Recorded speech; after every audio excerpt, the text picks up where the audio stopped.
அதாவது அங்க பாத்தீங்கன்னா மலைக்கு மேல மேகம், மேகத்துக்கு மேலதான் நம்ம இருக்கிறோம். இப்ப ஆக்சுவலி நம்பவே முடியல.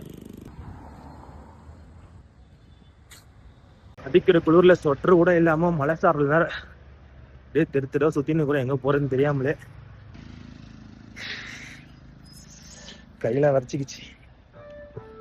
மிஸ்ட் மாதிரி தான் இருந்தது, இப்போ லைட்டா பனி சாரல், இப்போ பார்த்தா மலை.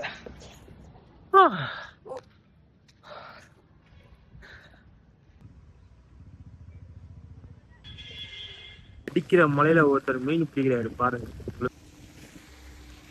நம்ம எதிர்பார்த்த அதே சர்ப்ரைஸ், தேங்க்ஸ் டு நேச்சர். இயற்கையை ரொம்ப நன்றி சொல்லுவேன். ஏன்னா இந்த அற்புதமான காட்சி பார்க்கறது மட்டும் இல்லாம அனுபவிக்கிறதுக்கும் இந்த மலையை கொடுத்தது தான் அதிகபட்ச என்ஜாய்மெண்ட். நான் என்ஜாய் பண்றேன், நீங்க என்ஜாய் பண்றீங்களாங்கிறத கமெண்ட்ல சொல்லுங்க. நான் மட்டும் டிராவல் பண்ணா சேர்த்து கூட்டிகிட்டா வர்றதுதான் நம்மளோட நோக்கம். So hope you enjoying this. Keep enjoying and rocking buddy. நம்ம மக்கா ஒருத்தர் மீன் பிடிச்சுக்கிறாரு. பேரு இப்ப திடீர்னு ஃபேமஸ் ஆயிட்டுனா உங்க பேர் கேட்பாங்கல்ல. பாண்டி. கொடைக்கானல் லேக்ல இருந்து உங்கள் பாண்டி மீன் பிடிக்கிறார். முத்துப்பாண்டியா போடு. இங்க முத்துப்பாண்டி ஒருத்தர் இருக்கிறாரு. எங்க விஜய் காணோம். தனலட்சுமி இருக்கிறாரா?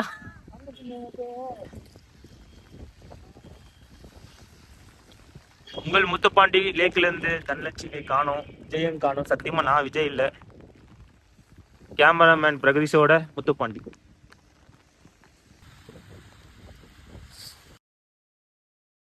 முத்துப்பாண்டி யாரு அவரு பக்கத்துல?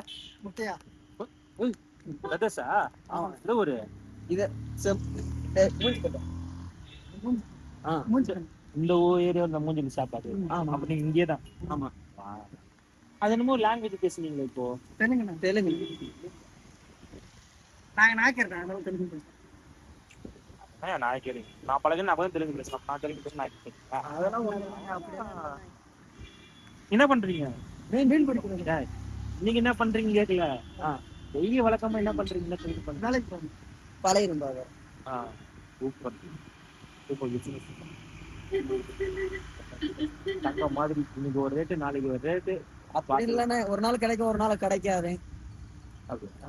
எல்லாமே பார்த்துதான் எடுக்கணும் பழசு.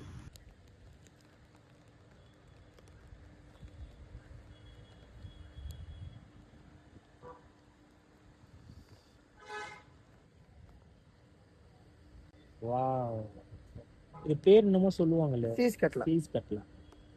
கட் பண்ணி அப்படிந்துச்சு. ஆமா, ஏதோ ஒரு ஹோட்டலில் கூட இதை கட் பண்ணி சமைக்க தான் பார்த்தேன். நைஸ். வந்த இடத்துல ஒரு புது ரோஸ் நல்ல மீன் பிடிச்சிட்டு இருக்காங்க. ஒரு ஒரு வலையை போட்டு வச்சுட்டா வந்திருக்காப்புல தம்பி. பாப்போம் மீன் சிக்கிதா சிக்கலையா. சிக்கல.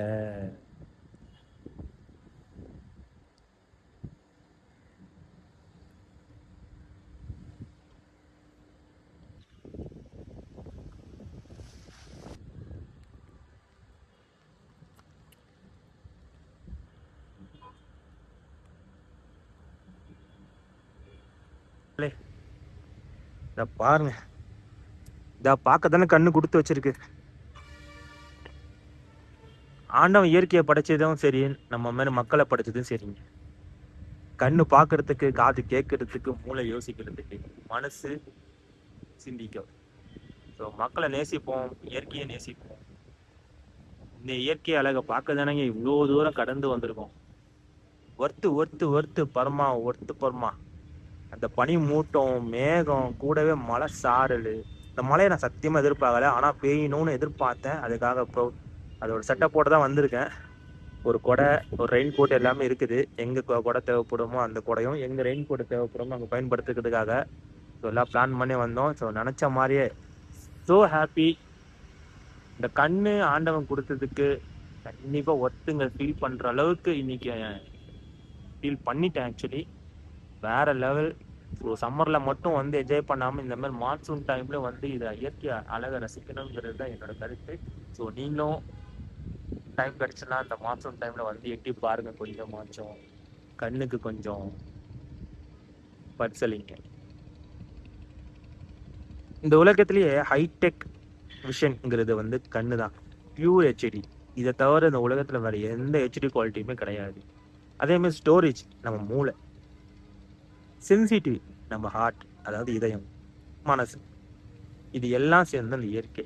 இந்த இயற்கை அழகை ரெக்கார்ட் பண்ணுறதுக்கு ஃபோனு தேவையில்லை, கேமரா தேவையில்லை, எதுவுமே தேவையில்லை. நீங்கள் மட்டும் வாங்க, வந்து பார்த்தா போதும், நினைவை ஸ்டோர் பண்ணிட்டு போயிட்டே இருக்கலாம் லைஃப் லாங்.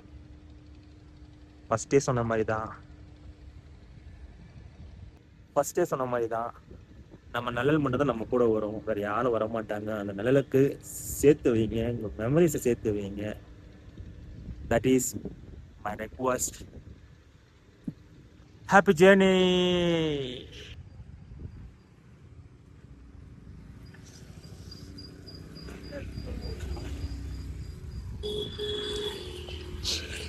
ஆக்சுவலி வாயெல்லாம் பைப் அடிக்குது, கையெல்லாம் இப்பயே ஃப்ரீஸ் ஆயிடுச்சு. நம்ம ட்ரெக்கிங் மட்டும் தான் பிளான் பண்ணோம். இந்த ட்ரிப் ஸ்டே பண்ணுறதெல்லாம் பிளானிங்லே இல்லை. நான் ஸ்டாப்பாக ஸ்டே பண்ணாமல் இடத்த காலி பண்ணுறது தான் நம்மளோட வழக்கம். பட் இன்னைக்கு வேறு வழி இல்லாமல் ஸ்டே பண்ண வேண்டியதாக போச்சு. பட் எல்லாம் நன்மைக்கே. பாசிட்டிவ் எடுத்துகிட்டு போக வேண்டியதுதான். இந்த 10 வருஷத்துக்கு அப்புறமா இந்த கொடைக்கானல்ப்பா, அந்த லேண்ட்ஸ்கேப்பில் இந்த மாதிரி ஒரு பில்டிங்கை கட்டி நம்மளும் இங்கே இருக்கணும்னு ஆசை தான். ஆசை யாரை விட்டது? ஆசை தானே மனுஷனோட பிறவிக்கணும். ஆசைப்படும். எங்களோட மிகப்பெரிய பொருளாதாரங்கிறது வந்து டூரிசம் மட்டும்தான். இந்த டூரிசம் தாண்டி ஏதாவது டிஃப்ரெண்ட்டாக நம்ம யோசிக்கிறோம் அப்படின்னா இன்வெஸ்டர்ஸை க்ரியேட் பண்ணி நம்ம இங்கே ஒரு பில்டிங் அமைச்சிடுவோம்.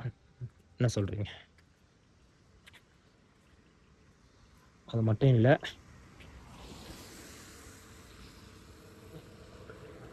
நைட் அழகு அதை விட சிறப்பாக இருக்குதுப்பா மார்னிங்கை விட.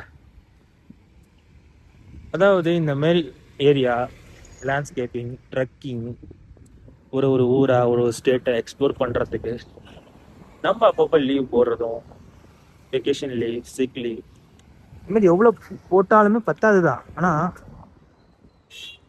ஆரம்பத்தில் ஒரு ஆள் மேலே செம்ம, அதாவது எப்படி சொல்கிறது, ரொம்ப பொறாமையாக இருந்தது ஒரு மனுஷன் மேலே பார்த்து. வேற யாரும் இல்லை, அந்த தமிழ் ட்ரக்கர் மனுஷன் 80 கண்ட்ரிங்க. ஆரம்பத்தில் அவரோட பக்கெட் லிஸ்ட்னு சொல்லி ஆரம்பித்தவர் இன்னைக்கு அது ப்ரொஃபஷனாகவே மாறிடுச்சு. செம்மல கொஞ்சம் பொறாமையாக தான் இருக்குது.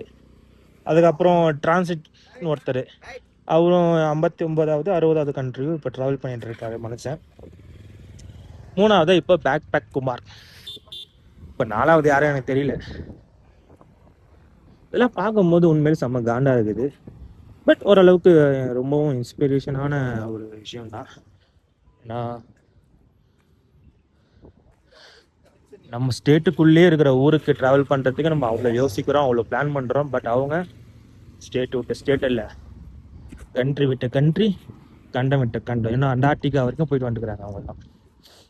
அப்போ அதுக்கு எவ்வளோ பிளானிங் இருக்கும், எவ்வளோ எக்ஸிக்யூஷன் இருக்கும். ஸோ நம்மளுக்கும் அது தேவை. ஸோ குளூரில் ஷோ தவிர வேறு எதுவும் வரமாட்டேங்குது. நம்மளுக்கும் ட்ராவல்லாம் ரொம்ப பிடிக்கும். நம்ம பிடிச்ச விஷயத்த ஏன் பண்ணணும், பிடிச்ச விஷயத்த ஏன் நம்ம இன்னும் பண்ணாமல் இருக்கிறோம்? ஸோ அதில் ஒரு சில இடங்கள் தான் நம்ம இப்போ எக்ஸ்ப்ளோர் பண்ணிட்டு இருக்கோம். இது வெறும் பக்கெட் லிஸ்ட் மட்டும் இல்லாமல் இந்த இடத்துக்கு எப்படி வரணுங்கிறது எல்லாருக்குமே தெரியும். ஏன்னா இது ஒன்றும் அவ்வளோ ஹிடன் ஸ்பாட் கிடையாது. பட் இதில் ஒரு ஹிடன் ஸ்பாட் ஒன்று இருக்குது. ஸோ அதை நான் தேடி கண்டுபிடிச்சி இப்போ நாளைக்கு அதை தான் நம்ம பண்ண போகிறோம். ஸோ நாங்கள் கூட்டிகிட்டு போகிறேன் நாளைக்கு அந்த ஸ்பெஷல் ஹிடன் ஸ்பாட்டோட அந்த ட்ரெக்கிங் ஆரம்பமாகும். Please join with me. This is Theeswar from Theeswar trip. கூடவே பயணிக்கணும்னா சப்ஸ்கிரைப் பண்ணிட்டு ஃபாலோ பண்ணிட்டு ஷேர் பண்ணுங்க. வரட்டா? மகிழ்ச்சி.